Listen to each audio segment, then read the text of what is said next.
Hello everyone! In this video, I'll guide you on how to easily display your current game activity as a status right next to your name on Discord. To get this feature turned on, go ahead and open up the Discord desktop app on your computer. Then cast your eyes down to the bottom left-hand corner next to your username and click on the small gear icon to open up your user settings menu. Once the settings dashboard appears on your screen, shift your attention over to the left-hand navigation sidebar. Scroll down through the list until you find the Activity Settings category and click directly on the option labeled Activity Privacy.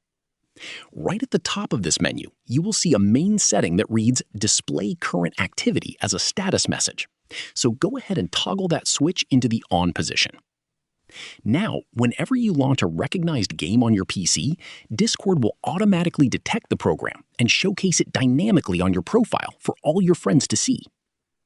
If your specific game isn't popping up automatically, simply click on the Registered Games tab located right under your privacy settings. Click the blue Add It button, select your running game from the drop-down list, and click Add Game to force it to show up. Subscribe the channel for more videos.